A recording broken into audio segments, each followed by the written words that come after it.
gitu. Yang satu NaOH, yang satu HCl. Ya. Ini ukurannya. Kemudian nanti dari ini di belakang ada botol NaOH. Ini hanya proses untuk diambil, kurang lebih kita ngambil 100 ml. NaOH atau HCl itu bukan di Ya, titrannya NaOH, titrannya itu HCl. Titrannya itu nanti beker ini apa yang beker? sampel 100 ml. Kiri kanan sampel. Kiri kanan sampel. Iya. Kiri kanan sampel. Tapi dia bergantian. Bergantian, yang satu ntar dari ini sekian, ini sekian. Pergantian nanti ketemu. Nanti akan saya jelaskan. Yang jadi pertanyaan saya, kenapa jadi dua? Ini pun ada. Oke. Kalau dari teori tadi Pak Aceh pertama tunjukkan, itu kan ada satu sampel nih. Kemudian dikasih titran. Kemudian kita ukur sampai endpoint tertentu. Itu bisa berubah warna, bisa pH, bisa conductivity, bisa apapun itu. Nah, setelah ketahuan endpointnya, baru ketahuan nih berapa volume titran yang sudah kita berikan sampel kan, gitu kan? Itu akan menentukan nanti berapa konsentrasi parameter yang mau kita ukur. Nah, ini kenapa jadi dua? Mungkin ada Baik. Hana itu dahulu hanya punya satu dalam arti hanya ini aja, sebelahnya enggak. Kemudian Hana merancang lagi dibuat dua, sebab merek-merek lain sudah dua, Hana ikutan. Biar jadi yang satu ada berfungsi, yang satu untuk asam dan basahnya, jadi ada dua. Kalau hanya satu ini, satu otomatis kalau kita bersihin dia terkena NaOH. Kalau pakai HCl prosesnya belum nempel elektrodanya, belum tebenan, maka dibikin dua supaya tidak ada diganti, tempatnya diganti, dicuci, tapi masih ada simpan NaOH. Maka walaupun dikasih sampel apapun, dia akan kontaminasi. Ya. Akan kontaminasi. Nah, ini salah satu contoh satu. Ini satu. Mau bikin dua bisa dua. Ya. Bikin dua. Keduanya kalau ini hanya satu, contoh saudara-saudara bawa NaOH betulan ada, dimasukkan ke beker. Di beker itu didiamkan, setelah itu dibuang ke beker lain, pasti kontaminasi tinggi turbidinitas. Kemudian dicuci, dibersihkan lagi sama air kran yang pH-nya 7.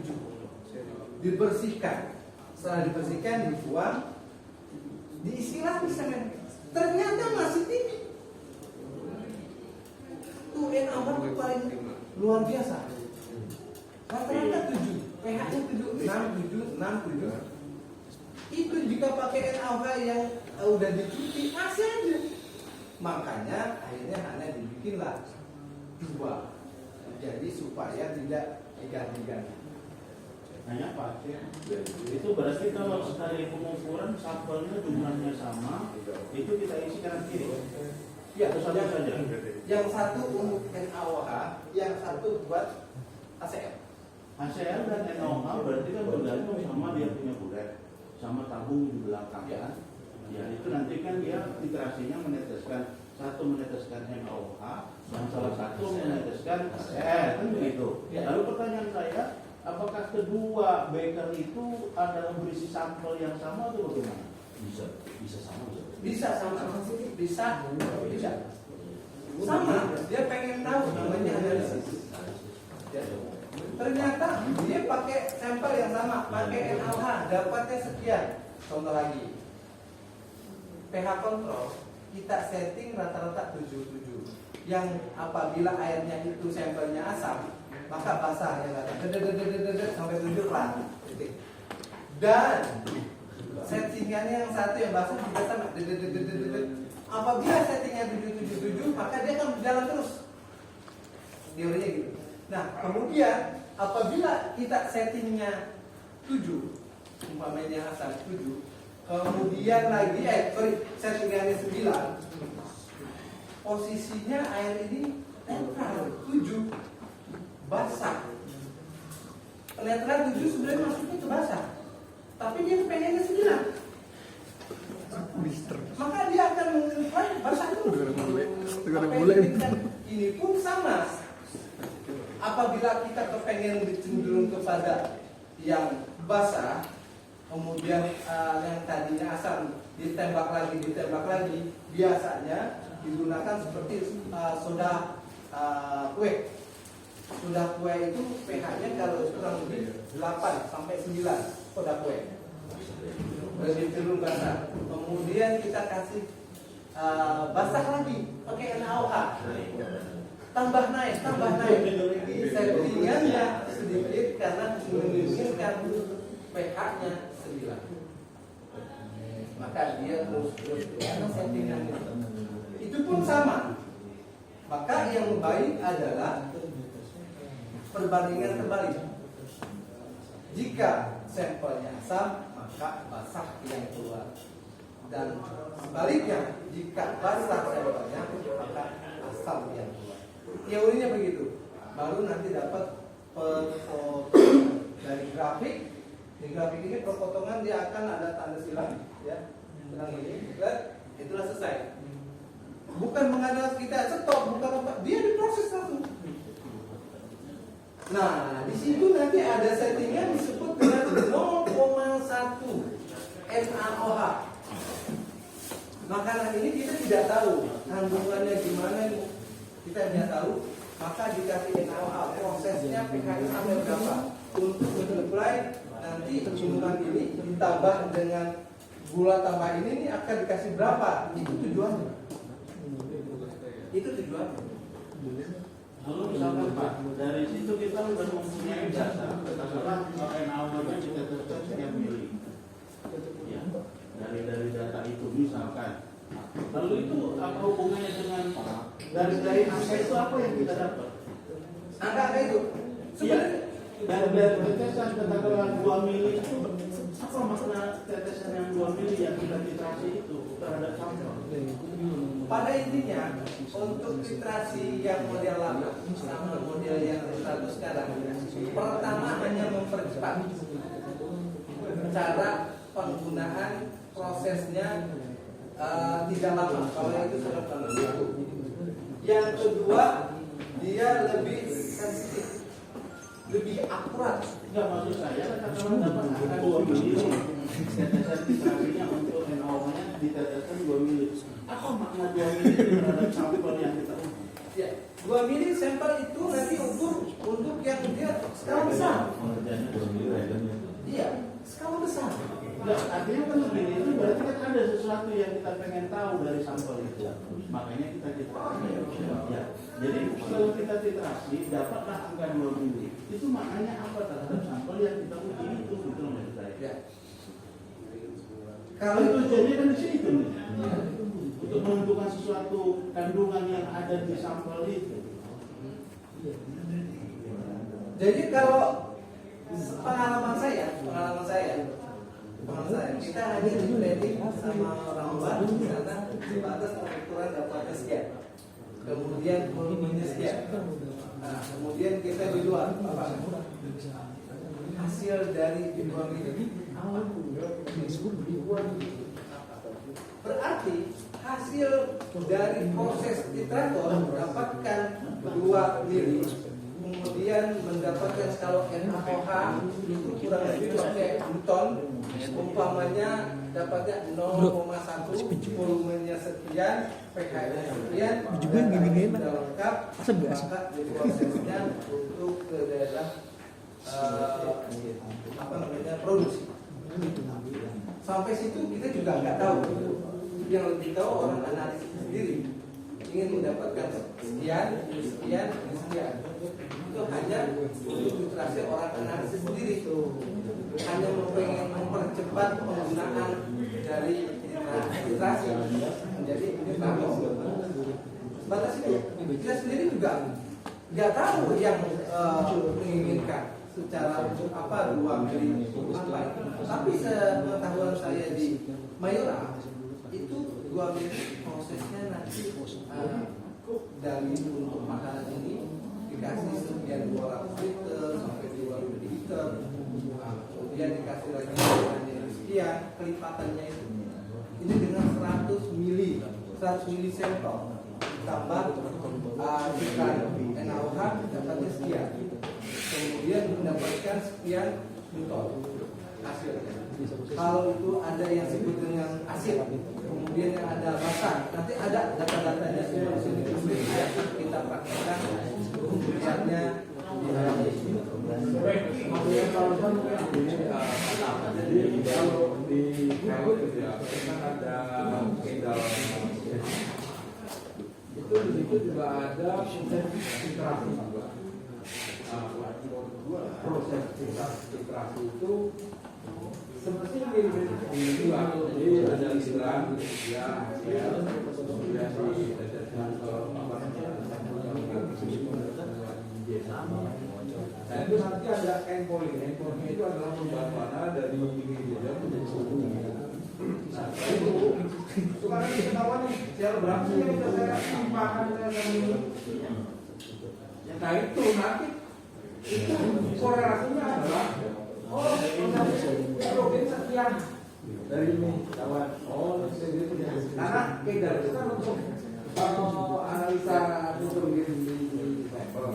Itu yang dimaksud Pak itu salah satunya yang saya pernah baca di literatur ini misalkan untuk ada kandungan unsur air juga itu blood cat apa prosesnya kan melalui filtrasi itu. Ini kan yang dimaksud Pak kan.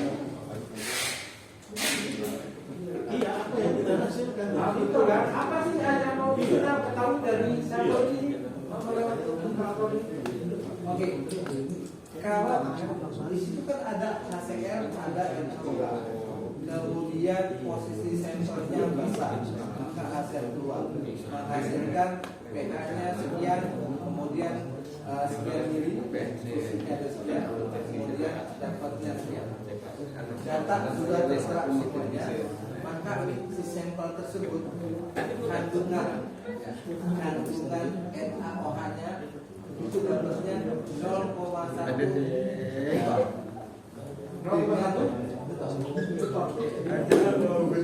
kemudian nanti ada mili cairan. Tapi kalau bicaranya dengan nanti Bukan 0,1 N ya? ya, Kalau N di situ ada Mol bukan mol lain lagi. kalau itu kan ada Dia lain lagi karena dia bahasanya ke NaOH. Nanti kalau HCl beda lain lagi. Pola lain lagi. Dia lain lagi. mobil kan ada ya mungkin Mas saya terima kasih ya dasar dari presentasi alat literatur ini yang sebagai dia menguji Gimana Pak? pH kualitas pH pada sampel kualitas pH pada sampel agar si sampel itu bisa terukur dan kemudian akan terjadi perubahan-perubahan dengan sistemnya itu. Nah, maka diujikan dengan sistem filtrasi ini. Artinya dua beker ini sampel kan intinya adalah yang mau diuji itu adalah daripada nilai pH-nya sampel tersebut gitu kan? Iya, asal Atau basah. Dengan ketentuannya ada yang disebut dengan NaOH Dengan berbagai macam sampel dari manufaktur lah gitu kan, katakan itu ya sampel-sampel itu dia produksi itu kualitas pH-nya itu umpamanya ditentukan untuk sampel saya ini atau produk saya ini pH-nya 5. Dan yang ini pH produknya ini maunya itu pH-nya 8. Nah, jika mereka menguji akan terjadi perubahan apakah jika melalui uji manual, makanya diujikan dengan dititrasi ini, ya kan? Iya.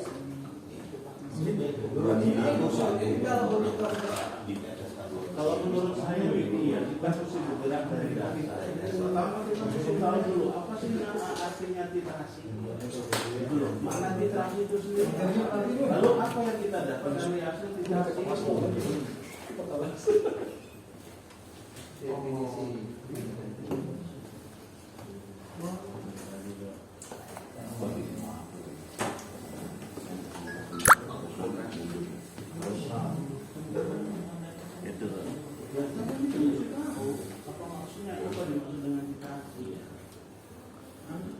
Sebab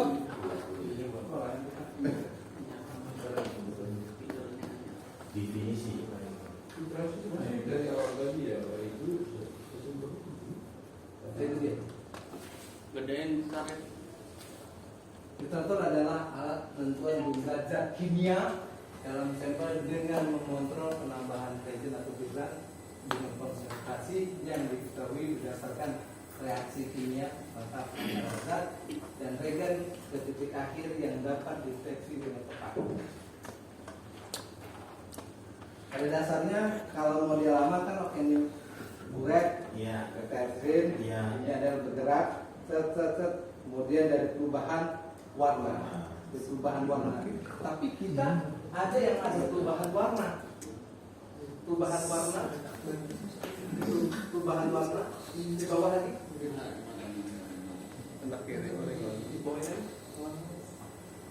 Nah ini ada perubahan warna. Ini untuk kadar air.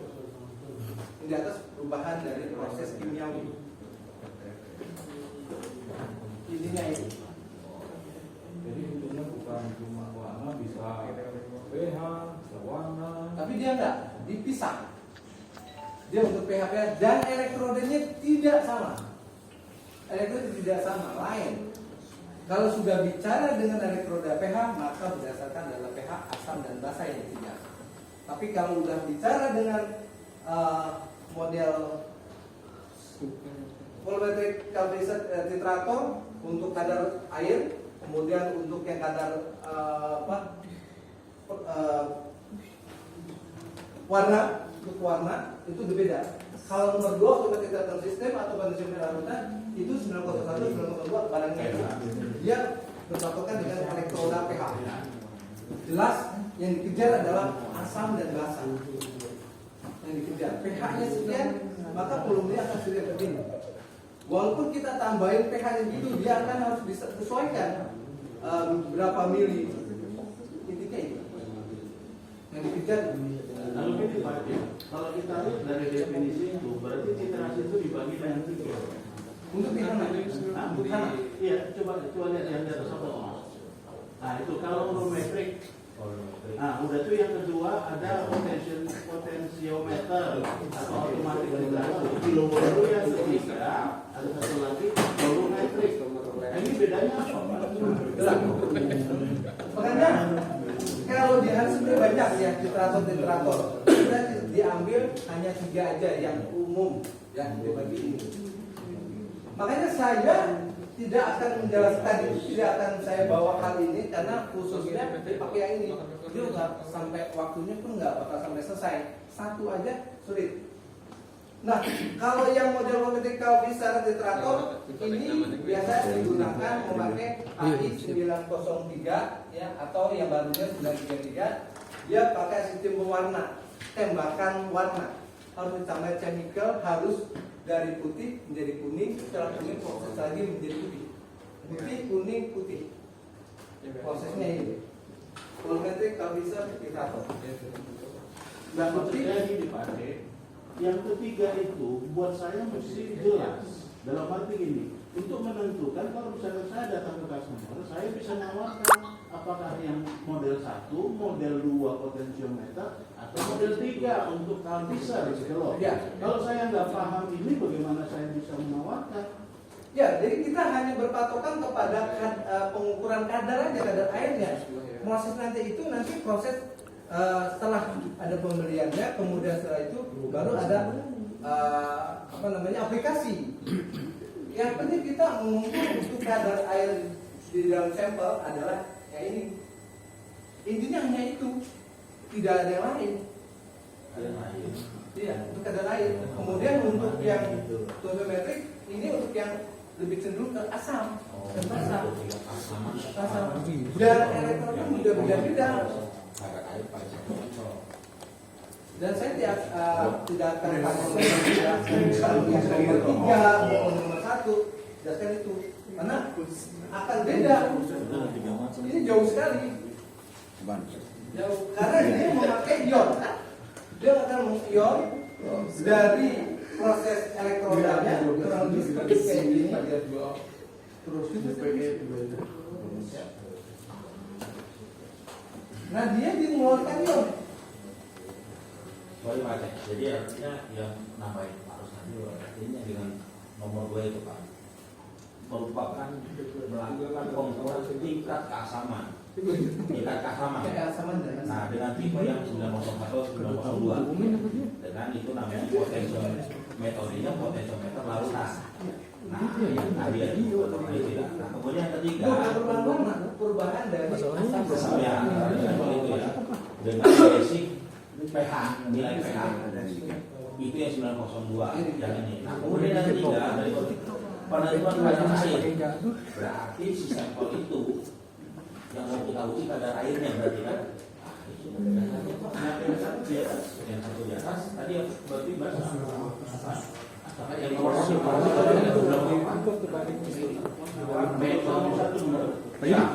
ayo dipanggil sama Pak ini gua.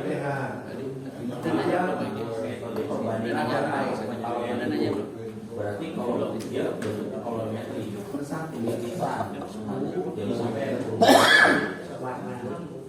pokoknya karena si sampel itu nilai pH-nya sekian, nanti kadang-kadang dengan berubah menjadi apa gitu. Nah, tapi yang kita umumnya pada umumnya kenapa itu ini nomor 1 itu tingkat keasaman 2 pH-nya itu yang kita ukur. Saya hanya menjelaskan tentang ini, sebab ini alatnya sulit. Kenapa harus ada cairan? Wah, itu harus dicek dulu barangnya. Ini pun tolong naik. Sebenarnya sih kalau di Ini pun, nah ini yang harus kita punya adalah ini. Standar citranya.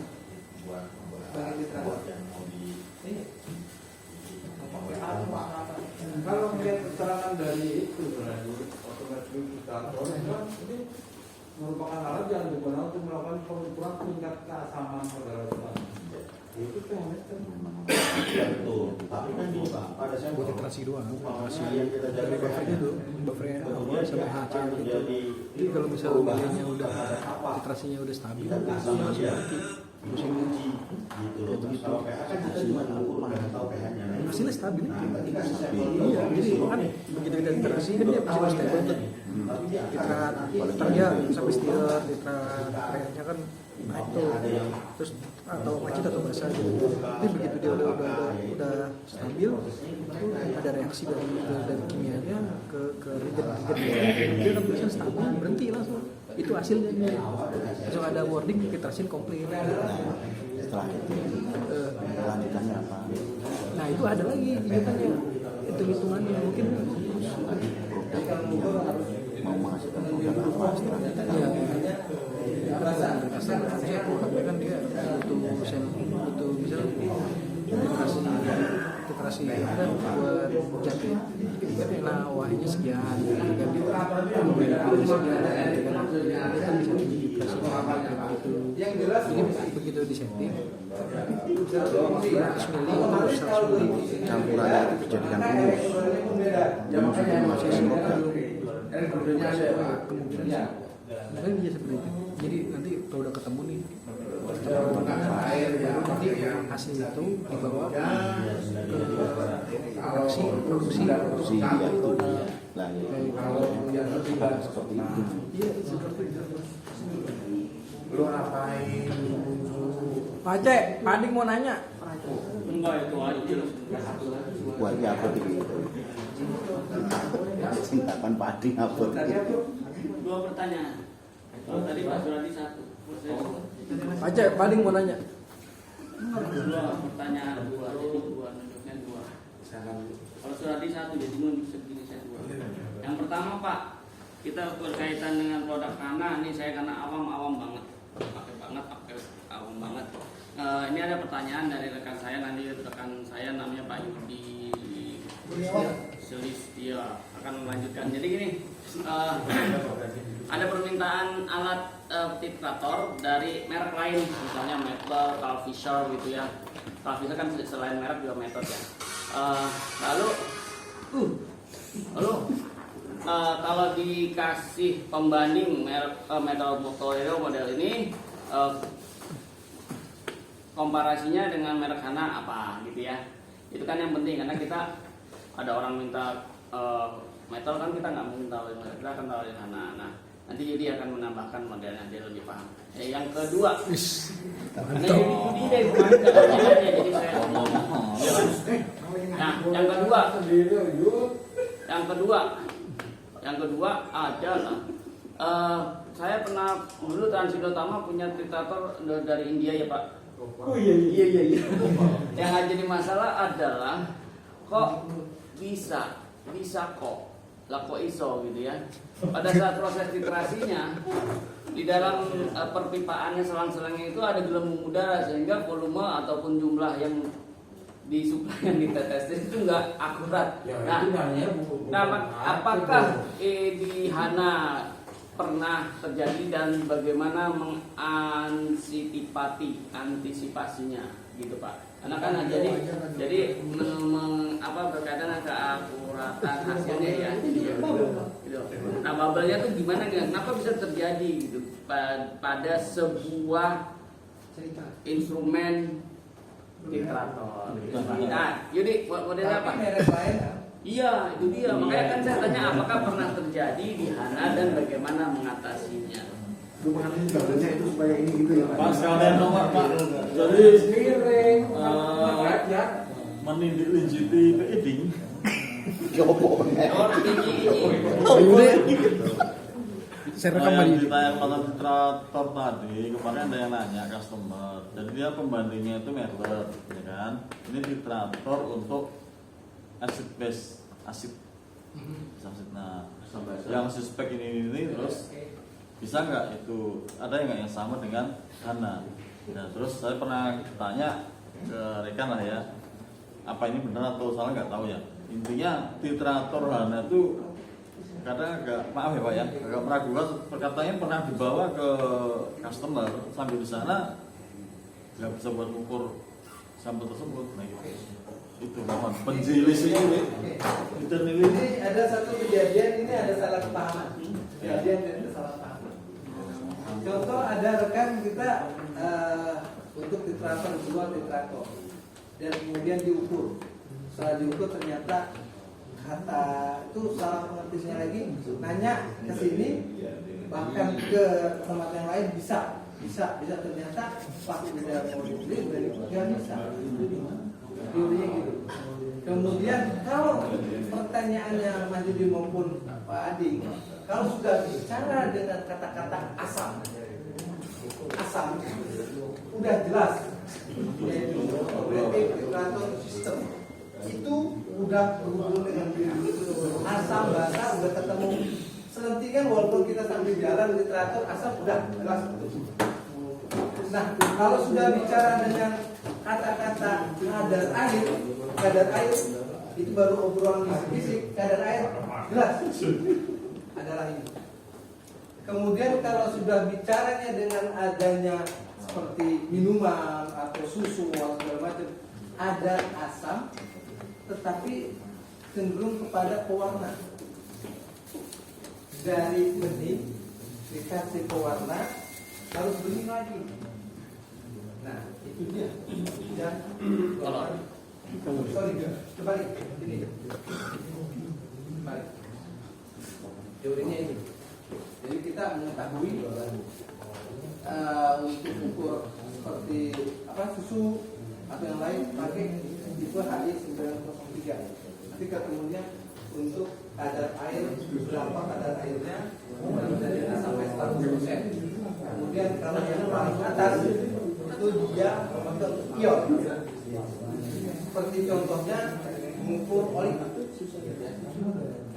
Kalau udah bicara untuk nomor 2 sampai nomor 3 itu nggak bisa oli. Oh, itu dia tuh yang dimaksud tuh Pak. Karena orang situ tuh potensiometer larutan tuh Masukkan tempatnya. sistem sama Pak. Nah, kemudian pernah kejadian HI Itu potensiometer 904 larutan Sama berarti ya? dia mengukur oli. berarti benar sama. Bagaimana caranya? Sementara oli kepental, kemudian di sini alatnya adalah sangat tipis banget, elektrodanya. Sini ada yang bolong, ada yang full. Dia mengeluarkan ion. Nah, ini yang jadi masalah itu ditolak sama customer karena ion ini mandek, tidak mengeluarkan ion. Kalau kita masak air gelembungnya tuh gak kuat angkat, kecuali olinya itu diekstrak. Ekstrak itu dipanaskan mengeluarkan uap itu yang baru kita cek, baru ketemunya ini. Karena dia setelah dimasukin sampel maka dia akan mengeluarkan gelembung kecil-kecil yaitu ion. Tetapi kalau yang model ini untuk yang 903,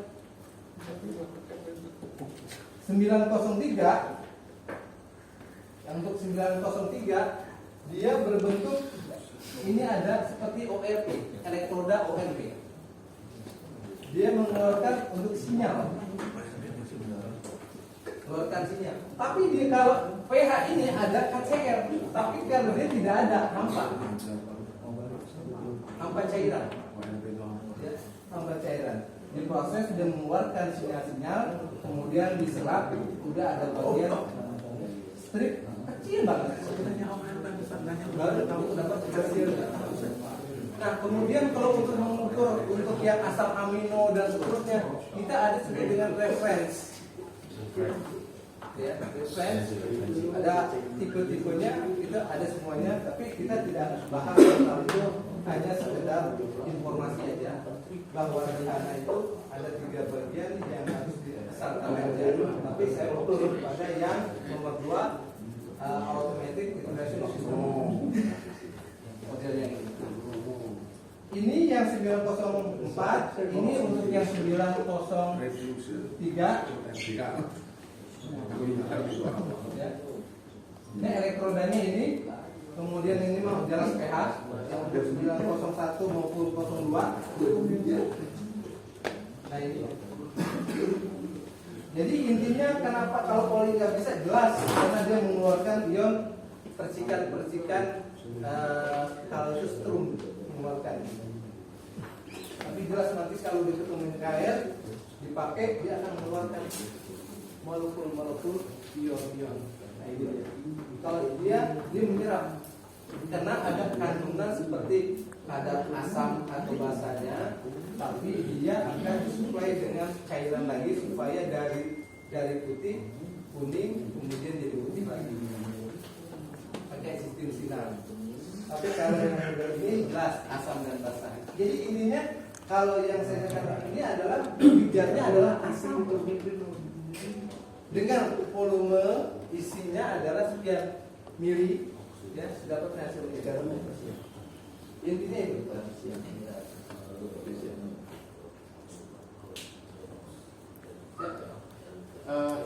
Katakanlah ada customer yang memerlukan suatu analisa dengan menggunakan titrator atau titrasi, metodenya titrasi asam basa, supaya kita bisa memenuhi komplit kebutuhan tanpa harus berusaha lagi apa yang harus kita tawarkan dalam satu paket titrasi. Yang pertama adalah elektroda. Karena kita lihatnya elektroda Itu nggak include elektroda. Kedua adalah ada penambahan apa lagi? Umpamanya dia sama sekali nggak ngerti. Tapi untuk apa dia beli kalau nggak ngerti? hanya dengar aja. Tapi itu yang namanya orang mau beli itu udah ngerti, udah tahu, walaupun mereknya nggak tahu. Proses sama salah kan? Iya, kita nggak tahu. Dia nanya, Pak apa saja dan bagaimana penggunaannya, apakah mudah atau tidak, prosesnya apa yang dikejar. Teori. Kalau sekali lagi saya sudah bicara, kalau sudah kata-kata asam dan basa, maka prosesnya adalah elektrodanya pH. Elektrodanya pH, maka inilah yang disiapkan HI70456 yaitu NaOH. Kebanyakan sampai sekarang orang yang beli tipe 901902 jarang beli ginian lagi. Kenapa? Dia beli sendiri, dibikin sendiri. Gak pernah, karena dipikir sendiri. Walaupun kita tawarkan berarti nggak dibeli ya. Dia udah bikin sendiri. Atau beli ini emer. Banyak kan rata-rata beli ini emer. Ya sebagai agen lah. Iya. Pasti dia beli emer. Apa lagi Pak komponen? Yang pertama adalah elektroda. Kemudian, apa ya? Mana? Waktu ini yang elektroda. Terus sama yang itu referensi elektrod juga itu. Ya, itu baru penambahan. Karena dia menangkap untuk amonia. Hanya menangkap Pemain pembaca sebetulnya. supaya mendapat dia bukan dulu apakah amonianya ada, nitratnya ada enggak, nanti dia dikumpulkan dia di situ. Teorinya untuk referensi penambahan di belakang. Jadi pada intinya paling penting adalah ini. Nah, selain dari elektroda pH ada disebut dengan ORP, elektrodanya ORP, oksidasi reduksi potensial. Makanya selalu berhubungan pH dengan ORP. Saya tadi kan jelaskan pertanyaan tadi tentang masalah pH dan ORP. Jadi dia yang satunya tadi itu sudah ada gambarnya, yang satu paling adalah ORP, yang satu adalah pH. Prosesnya satuannya jelas mirip.